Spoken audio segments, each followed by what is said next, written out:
Hello, my name is Randy Bush. I'm the interim pastor here at Woods Memorial Presbyterian Church.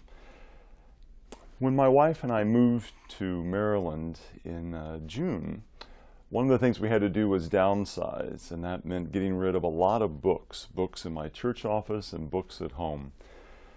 But what that also meant is the books that I kept were ones that were special to me, ones that maybe had a story or a special meaning, ones that I anticipated reading more than once. And so what I propose is during the next several weeks, during Lent in particular, to offer these short mini podcasts. And the title of the podcast is simply Into the Words.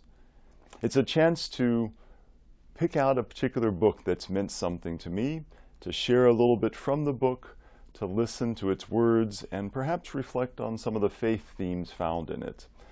So I hope you find these to be entertaining. They'll be available each week throughout Lent, and we welcome your feedback.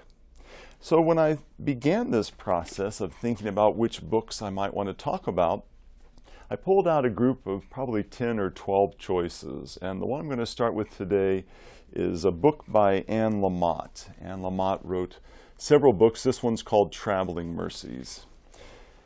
Lamott kind of burst on the scene about 25 years ago, and she was a fresh voice, but also a distinctive one. She was not only a fiction writer, but she was a person new to the Christian faith, and by her own words, someone that grappled with what it meant to be a follower of Christ. In her own life, she was quite open about being a person that struggled with alcohol and drug addiction. She was a single mother who struggled with what it meant to raise a child alone. She was a person that had losses in her life and tragedies, but also someone that found a real depth through this Christian faith that in many ways she stumbled into and received grace from many sources. Lamott's written a series of books since then. In fact, at this point now, she's 68 years old. Her son is a full adult. They've written a book together.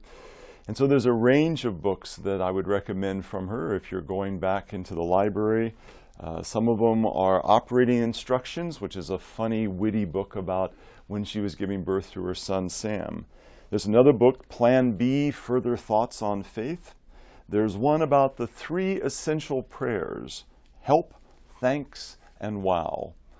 And the title of that actually captures a lot of her style. Lamott has never been one to shy away from hard topics. At times she gets political, at times she gets aggravatingly open about her own scars and challenging why things are as they are in the world. But she does that in this conversation with God, and that's part of the appeal of her books. One of the reviewers of the book said that Lamott writes about subjects that begin with capital letters, like alcoholism or motherhood or Jesus, but she does so armed with self-effacing humor and ruthless honesty. Call it a lowercase approach to life's big questions. So what I thought I'd do today is simply read a couple parts of this book.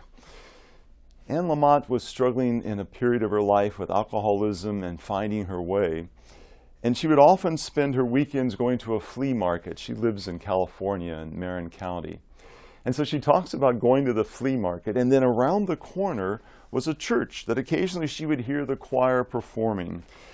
And part of what appeals to me is that the church was a Presbyterian one. So let me read a little bit about her description of stumbling into that church.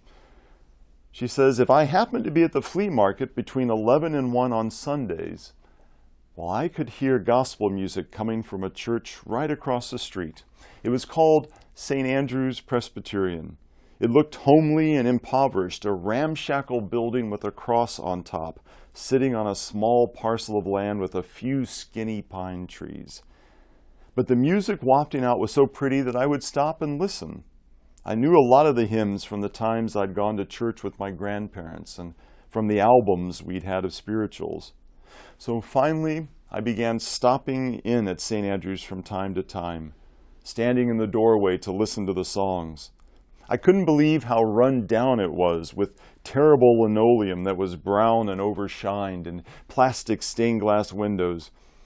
but it had a choir of 5 black women and one rather Amish-looking white man making all that glorious music. A congregation of 30 people or so, radiating kindness and warmth. During the time when people hugged and greeted each other, various people would come back to where I stood to try and shake my hand or hug me. I was as frozen and stiff as Richard Nixon. But after this, scripture was read. And then a minister named James Noel, who was as tall and handsome as Marvin Gaye, would preach.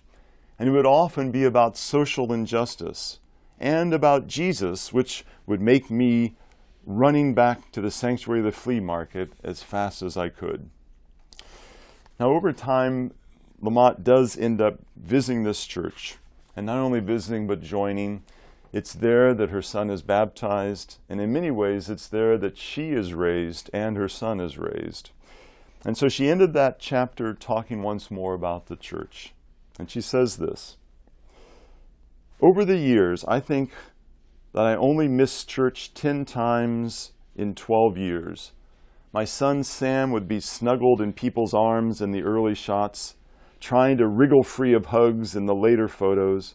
And there would be different pastors along the way, none of them exactly right for me until a few years ago when a tall African-American preacher named Veronica came to lead us. She had huge, gentle doctor hands with dimples where the knuckles should be, like a baby's fists. She stepped into our church, that wonderful old pair of pants that is St. Andrew's, and they fit her. She sings to us sometimes from the pulpit and tells us stories of when she was a child. And she told us this story just the other day.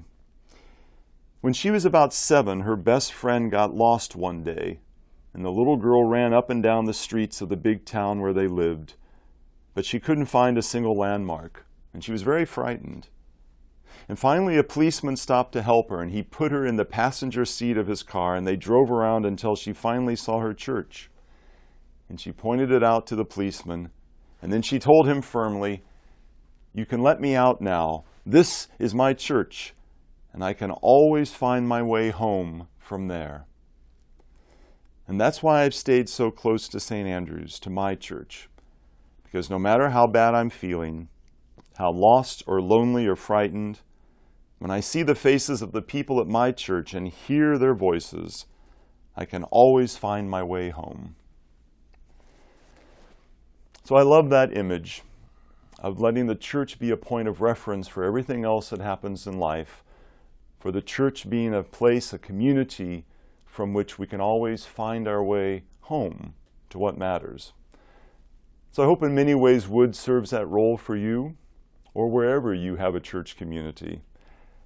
And I trust that wherever you are in that community, may its resources, its prayers, its music be the points of reference that keep you safe and help you always find your way home. So that's what I wanted to share this week. So thank you for joining me for this time as we delve into the words.